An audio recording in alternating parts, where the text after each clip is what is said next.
Hi friends, I am Nujot Kaur और आज हम इस वीडियो में करेंगे पार्लियामेंट्री मॉडल। हमको सबको पता है कि हमारे इंडिया में ना पार्लियामेंट्री मॉडल चल रहा है। एक ना आपने सुना होगा, एक होता है प्रेसिडेंशियल मॉडल।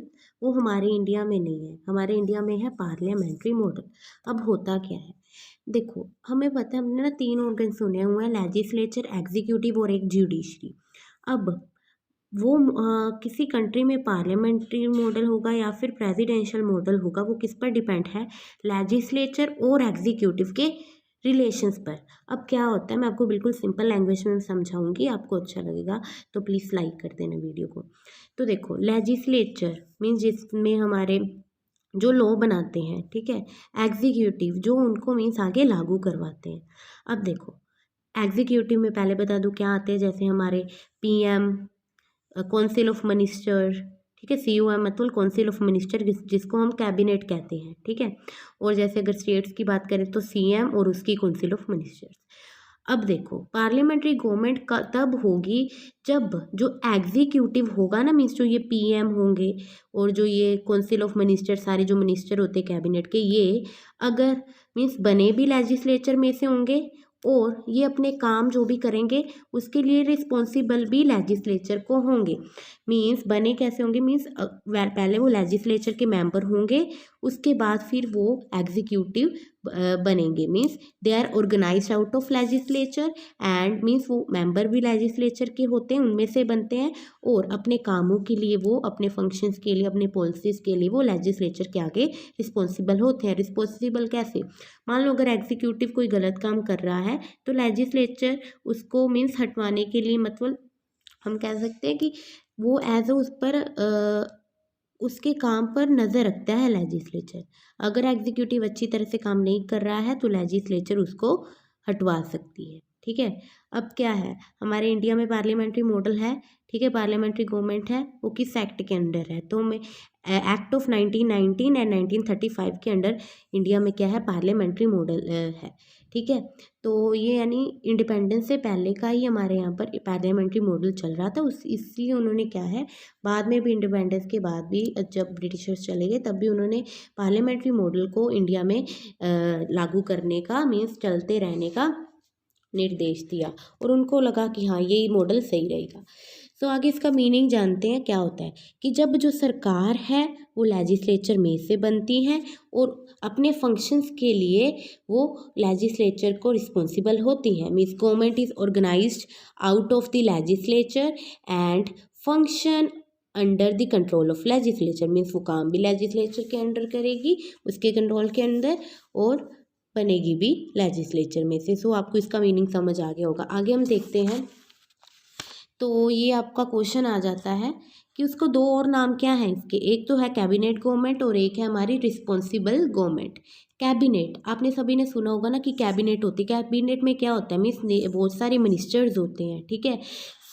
मैंने पहले ही आपको कहा है कि इसमें क्या है, COM मतलब काउंसिल ऑफ मिनिस्टर है, मीन्स वही कैबिनेट गवर्नमेंट, मीन्स वो कैबिनेट है तो वो रूल करती है, उसके पास होती ज़्यादा पावर, इसलिए कैबिनेट गवर्नमेंट कहते हैं। अगर हम सिंपली कहें, अगर इंग्लिश में अगर आपके पास क्वेश्चन आ जाए कि why the parliamentary government is known as cabinet government, तो हम ये चीज़ लिख सकते हैं, because under it executive powers are actually used by cabinet या फिर काउंसिल ऑफ मिनिस्टर्स, ठीक है, इसलिए उसको कहते हैं कैबिनेट गवर्नमेंट। रिस्पॉन्सिबल गवर्नमेंट क्यों कहते हैं? रिस्पॉन्सिबल क्या होता है, मीन्स जो अपने काम के लिए रिस्पॉन्सिबल हो किसी के आगे। तो रिस्पॉन्सिबल गवर्नमेंट इसलिए because under it council of ministers या फिर cabinet is responsible before the legislature for all its function या पॉलिसीज, ठीक है। तो ये सिंपल आपके पास ये क्वेश्चन आ जाता है, तो ये इंपॉर्टेंट है। दो नाम है, कैबिनेट और रिस्पॉन्सिबल। आगे देखते हैं डेफिनेशन। तो डेफिनेशन सबसे मुझे इजी यही लगती है, गेटल की cabinet government is that form in which real executive is legally responsible to the legislature for its acts. कि वही कि जो रियल एग्जीक्यूटिव है वो अपने कामों के लिए किसके आगे रिस्पॉन्सिबल होगा, लेजिस्लेचर के। अब यहाँ पर आया है वर्ड रियल एग्जीक्यूटिव। रियल तो मीन्स कोई नकली भी होता है, तो आगे आपको मैं बताती हूँ। एग्जीक्यूटिव ना दो तरह के होते हैं, एक होता है रियल एग्जीक्यूटिव, एक होता है नॉमिनल, ठीक है। रियल मीन्स जिसके पास असली में पावर है, एक होता है nominal name, nominal means name, जिसके पास मतलब सिर्फ नाम की एक पावर है। हमारे इंडिया में क्या है, प्रेसिडेंट है, नाम तो उसका बहुत है, मीन्स कॉन्स्टिट्यूशनली अगर देखें तो मीन्स उसकी बहुत पावर है, बट वो पावर सिर्फ उसके नाम में ही यूज़ होती है। रियल एग्जीक्यूटिव में हमारे जैसे पीएम, उसकी कैबिनेट यानी काउंसिल ऑफ मिनिस्टर, या फिर हमारी स्टेट्स की बात करें, जैसे हमारे अलग अलग स्टेट के सीएम होते हैं, चीफ मिनिस्टर, और उनकी जो काउंसिल ऑफ मिनिस्टर, ठीक है। तो ये क्या है, रियल एग्जीक्यूटिव है। नेक्स्ट नॉमिनल में जैसे हमारे प्रेसिडेंट हैं इंडिया के, और अलग अलग स्टेट्स के जो गवर्नर्स होते हैं, ठीक है। ये क्या है, कॉन्स्टिट्यूशनली क्या है, हेड है स्टेट के प्रेसिडेंट, पर इनके पास जो पावर है वो सिर्फ उनके नाम में यूज़ होती है, ठीक है।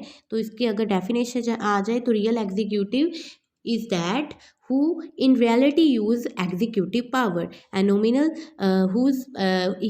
nominal executive is the constitutional head of the state, and its executive powers are used in his name. अब देखो जो रियल एग्जीक्यूटिव है, डेफिनेशन के अकॉर्डिंगली क्या है कि रियल एग्जीक्यूटिव क्या है, रिस्पॉन्सिबल है लेजिस्लेचर को। तो यस, जो रियल एग्जीक्यूटिव है वो जो लेजिस्लेचर को रिस्पॉन्सिबल होता है। पहले भी हमने यही किया कि वो ऑर्गेनाइज मीन्स वो बनता भी लेजिस्लेचर में से है और रिस्पॉन्सिबल भी लेजिस्लेचर को होता है। तो होप आपको ये इतना समझ आया होगा। आगे देखते हैं कि अब इंडिया में पार्लियामेंट्री गवर्नमेंट क्यों लाई गई। उन्होंने प्रेसिडेंशियल भी ला सकते थे, तो क्यों, इसके मैं आपको 3-4 रीजंस बता देती हूँ। फर्स्ट तो पास्ट एक्सपीरियंस, जब हमारे ब्रिटिशर्स भी थे इंडिया में तब भी यही रूल चलता था, मीन्स तो एक्ट 1919 एक आया था और 1935 में एक एक्ट आया था, उसके अंडर भी क्या था कि पार्लियामेंट्री गवर्नमेंट हमारे इंडिया में चल रही थी। तो इसको अगर आपने एक्सप्लेन कर कर लिखना है तो आप प्लीज़ मेरी वीडियो को पॉज कर ये लिख सकते हैं, मैं भी आपको बोल देती हूँ। Under the acts of 1919 and 1935 this system had already been adopted in India. As a result, Indian politicians had good deal of experience to run parliamentary government successfully.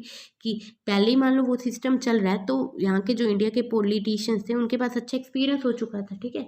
Next है support by the member of constituent assembly. Constituent assembly क्या थी, जो constitution बना रही थी, तो उसके जो मेंबर्स थे उनमें से जो ज़्यादातर मेंबर यही जो पार्लियामेंट्री गवर्नमेंट लाने के लिए सपोर्ट कर रहे थे। अब कौन कौन से थे, जैसे हमारे फेमस हैं सभी, doctor BR Ambedkar, Pandit Jawaharlal Nehru, doctor KM Munshi.